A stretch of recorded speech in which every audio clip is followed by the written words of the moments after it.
कई लोगों को ये लगता है कि हमारे पास इतने पैसे, इतनी ताकत, इतना हुनर नहीं जो हम अपने सपनों को पूरा कर सके। हमें यह लगता है हमारे पास वो सब नहीं जो सफल लोगों के पास है। जो हमारी जिंदगी की कमियां हैं उसकी वजह से हम सफल नहीं हो पा रहे, आगे नहीं बढ़ पा रहे। जापान में एक लड़का था, उसकी जूडो सीखने की बहुत इच्छा थी। वो चाहता था कि जूडो में वो सबसे बेस्ट बने, पर एक हादसे में उसका एक हाथ ही चला गया। परंतु उसके बावजूद भी उसने अपने सपने को छोड़ा नहीं। उसने कहा मैं जूडो सीखूंगा और सबसे बेस्ट बनूंगा। उस समय जो जापान के सबसे बेस्ट जूडो टीचर थे, सबसे बेस्ट जूडो मास्टर थे, उनके पास वो जूडो सीखने आया। जूडो मास्टर ने उस लड़के से कहा कि जूडो तो हाथों का खेल है और तुम्हारे पास एक हाथ ही नहीं। उस लड़के ने कहा कि यही मेरी जिंदगी का सपना है, चाहे कुछ भी हो जाए आप मुझे जूडो सिखाइए। जूडो मास्टर ने कहा ठीक है, अब तुम वही करना जो मैं कहूं। उनकी क्लास में 50 लड़के थे। जब ये लड़का उस क्लास में गया तो सब इस लड़के को देख के हंसने लगे कि जिस लड़के के पास एक हाथ ही नहीं है वो जूडो सीखने आया है और बोलता है कि मैं जूडो में सबसे बेस्ट बनूंगा। सब उसकी मजाक उड़ाते, उसकी हंसी उड़ाते।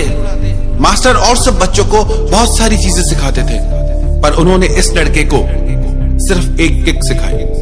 कहते थे कि तू दिन रात बस इसी की प्रैक्टिस कर। इस लड़के को बहुत दुख होता था कि एक तो मेरे पास एक हाथ नहीं है, ऊपर से मुझे मास्टर और सब चीजें नहीं सिखा रहे, बस दिन रात एक ही किक की प्रैक्टिस कराते हैं। एक दिन उस लड़के ने अपने मास्टर से पूछा, क्या मैं ये सिर्फ एक ही किक की प्रैक्टिस करता रहूंगा?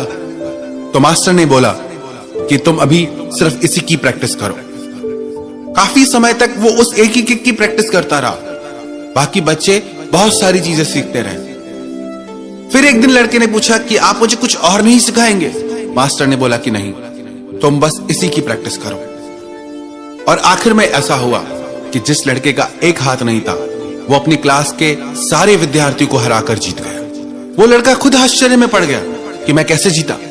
अपने मास्टर से जाके उसने पूछा कि क्लास के सारे लड़कों ने इतनी सारी चीजें सीखी और मैं सिर्फ एक ही किक की प्रैक्टिस करता रहा, मैं कैसे जीत गया?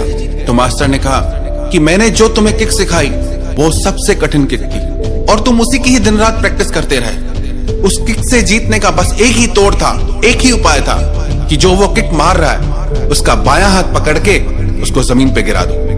पर तुम्हारे पास तो बायां हाथ ही नहीं, इसीलिए तुम जीत गए। तुम्हारी कमजोरी ही तुम्हारी जीत बन गई, उसकी कमजोरी ही उसकी ताकत बनी। तो क्या हमारी कमजोरियां हमारी ताकत नहीं बन सकती? हमें हर चीज में क्यों शिकायत रहती है कि मुझे भगवान ने ये नहीं दिया, मुझे भगवान ने वो नहीं दिया, मेरे पास ये चीज नहीं है इसीलिए मैं आगे नहीं बढ़ पा रहा, मेरी जिंदगी में ये परेशानी है इसकी वजह से मैं आगे नहीं बढ़ पा रहा। वही लोग जिंदगी में आगे बढ़ते हैं, वही लोग जिंदगी में मंजिल को हासिल करते हैं जो इन परेशानियों से, चुनौतियों से पढ़ के आगे निकल जाते हैं। हमें क्यों हर बात से शिकायत रहती है?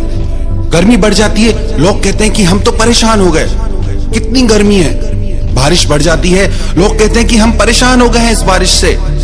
सर्दी बढ़ती है तो भी लोग कहते हैं कि बहुत परेशान हो गए, इतनी ज्यादा ठंड। हर बात से तो हम परेशान हो जाते हैं, हर बात से हम हार जाते हैं। एक बार अपने भीतर की हिम्मत को जगा के इन सारी परेशानियों से आगे बढ़ जाओ। सारी चुनौतियों, सारी तकलीफों से जीत के दिखाओ।